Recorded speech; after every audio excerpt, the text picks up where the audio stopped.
Et franchement, on prenait pas beaucoup de risques avant l'émission, avant le match, de dire que les courbes étaient en train de se croiser et que la forme de City par rapport à ce que l'essoufflement d'Arsenal plaçait très très nettement un favori. Mais là, en plus, le match, il a été exceptionnel de la part de Manchester City à tout point de vue. Au niveau tactique, technique, physique, ils les ont dominés, mais partout, dans tous les secteurs du jeu. Erling Haaland, il aurait pu marquer 5 buts, il a fini par en marquer un dans les arrêts de jeu. Kevin De Bruyne a été exceptionnel. La défense de City, elle a été remarquable. Enfin, je veux dire, il y avait 2 classes ce soir entre les 2 équipes. On est obligé de répondre. Et c'est pas comme si on était surpris. Parce qu'on en avait parlé, mais à un moment, en face, c'est trop faible. Mais non, souvent aussi. Hein. Ça peut arriver. Mais là, on a la sensation d'une équipe, mais c'est un bulldozer. Donc, il écrase tout. Il arrache un bulldozer avec un gros cerveau. Avec un gros cerveau. Mais il n'y avait pas de match. Il n'y a pas eu de match. Et ce qui est impressionnant, d'ailleurs, avec Manchester City, c'est qu'on sait ce qu'ils vont faire, mais on ne peut pas les arrêter. Ils sont inarrêtables dans ces moments-là. En plus, quand les joueurs arrivent à atteindre ce niveau-là, on va en parler après, sur De Bruyne et Haaland, par exemple, mais il n'y a rien à faire. Parce que soit vous avez des joueurs qui ont la capacité, même physique, une puissance pour pouvoir faire quelque chose, d'où l'intérêt de Real Madrid, Manchester City, parce qu'eux, ils ont l'intelligence, ils ont des joueurs qui ont peut-être cette capacité à utiliser les petites failles que peut avoir City, parce que City a quand même quelques failles, mais sinon, c'est pas possible. Pas pour une équipe comme Arsenal.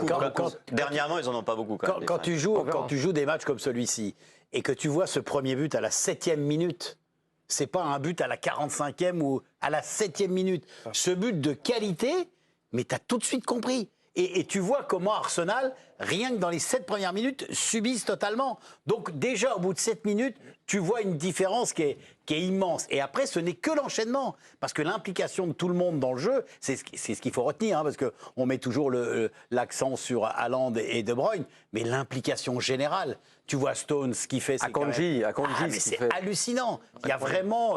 Et puis il y a cette force de City que moi... Et pourtant, Dieu sait qu'il y a des fois, ça m'énerve, mais c'est ce fait de systématiquement repartir du gardien en jeu court, dans des situations qui te paraissent tellement difficiles. Et là, ils s'en sortent avec classe, avec facilité. Les situations, finalement, avec eux, elles sont même pas difficiles quand ils ressortent, parce qu'il y a une telle justesse technique, il y a un tel passe donné toujours exactement au moment où il faut, que finalement, ils ont quasiment aucun risque d'être contrés. Mais Lisandre, cette équipe, pour autant, l'a changé, puisque quand on voit les statistiques, désolé d'y revenir, mais c'est que des stats... Non, mais 52% de possession, Hervé, vous êtes gentil, mais Guardiola a l'habitude de possession 70%. La possession, ça veut rien dire. Mais non, mais je vous dis simplement que City, pendant 40 ans, ils ont joué avec 80% de possession, et que là, ils gagnent 4-1 avec 52%. C'est une équipe qui, je trouve, a évolué. Vous avez le droit de me dire non, mais ça, c'est vrai. Non, mais ça, c'est la vérité. Ça, c'est pas depuis ce soir. C'est pas ce soir. C'est cette saison, mais on parle pas de City tous les 4 matins, donc c'est vrai que je vous pose la question. Mais parce que confisquer le ballon pour confisquer le ballon, ça n'a aucun intérêt. Ce qui compte, c'est ce que tu en fais du ballon. Combien de frappes tu arrives à placer, combien de frappes tu cadres, combien de fois tu es dans le dernier tiers. Est-ce que tu es dangereux? Avoir le ballon, on en a parlé pour la Juve, ça veut rien dire. Mais est-ce que ça n'a pas rendu justement meilleur? C'est cette obsession de la possession. Alors effectivement, les équipes de Guardiola, à un moment, mais ça fait quand même un bout de temps que ça a évolué. Et que City, ils sont plus 70-30 cette saison. Mais on a la sensation en plus que l'arrivée d'Haaland a changé quand même beaucoup de choses. Parce qu'il y a une volonté de jouer plus vite, plus direct. Donc avant, il y avait une volonté, justement, rappelons-nous, à l'époque, pour lui, à la rigueur, vous auriez mis que des milieux de terrain devant, c'était parfait. Un milieu de terrain offensif qui pouvait descendre, qui pouvait proposer des solutions, d'un jeu de passe permanent. Aujourd'hui, il a un attaquant qui prend la profondeur, ce qui a été rarement le cas. Ou en tout cas, ils ne les utilisaient pas, parce que Agüero, il les utilisait moins. Là, c'est souvent De Bruyne qui a pris la profondeur. Oui, non, mais ça veut dire qu'ils ont un système de jeu. Ils ont un système de jeu qui fait qu'ils ont moins besoin de la possession. Donc lui-même l'a dit, de toute façon, il a modifié des choses. Guardiola, il s'est rendu compte aussi quand même qu'il n'a pas gagné la Ligue des Champions depuis qu'il a Manchester City. Aujourd'hui, il a besoin de modifier des choses. Beaucoup plus physique qu'elle ne l'était à City. Quand vous regardez le 11 de départ, c'est incroyable, il n'y a que des Golgoth quand même dans cette équipe. Il y a moins de manieurs de ballon qu'il y en avait dans le passé. Par exemple, Riyad Mahrez, lui, il est sur le banc, etc. Et donc, il joue souvent, là, ce soir, il était sur le banc, mais...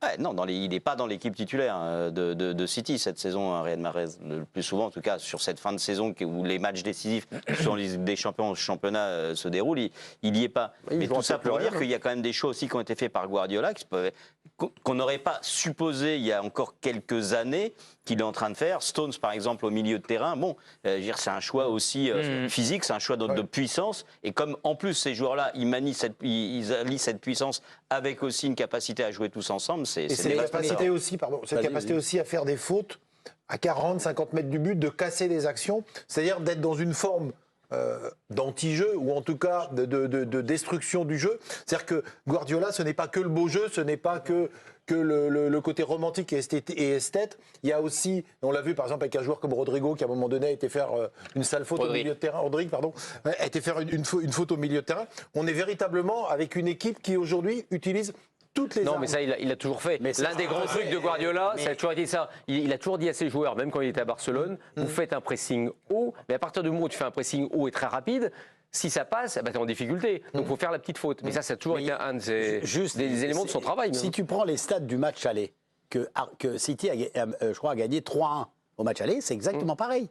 C'est Arsenal qui a la possession du ballon. Alors, le match aller, c'est encore pire. Encore plus, C'est Arsenal qui a vraiment la Oui, possession. c'est ce que je te dis. Alors que là, c'est quand même un non, mais peu d'accord. Mais quand même, c'est à chaque fois Arsenal qui a... Non, mais ce que je veux juste dire, c'est une que évolution, maintenant, quand même. dans l'esprit de Guardiola, c'est présent. C'est vraiment présent. Quant à Haaland... J'aimerais juste qu'on dise un mot sur Arsenal. J'ai bien compris que vous ne vouliez pas en parler, mais bon, il y a quand même ça intéresse quelques personnes en France, Arsenal. Ils m'ont déçu. On a mis en avant... Ah oui, mais on a mis en avant d'abord le positif. Ah non, arrête de dire, tu aurais pu prendre ça. On a mis en avant déjà ce qui a été exceptionnel, c'est-à-dire Manchester City. Mais à côté de ça, j'ai l'impression que c'est une équipe qui est en train de s'écrouler, face au gros, je parle. Oui, mais... et surtout, j'ai eu l'impression de voir des enfants. Moi, un coup d'épaule, ils étaient à 4,50 m. Là où on n'est pas complètement déçu par Arsenal, c'est parce qu'on s'y attendait aussi un peu. C'est-à-dire qu'ils sont sur la courbe. Oui, bien sûr. Mais en dehors de ça, ça fait enfant contre adulte. Tu l'as bien aimé celle-là.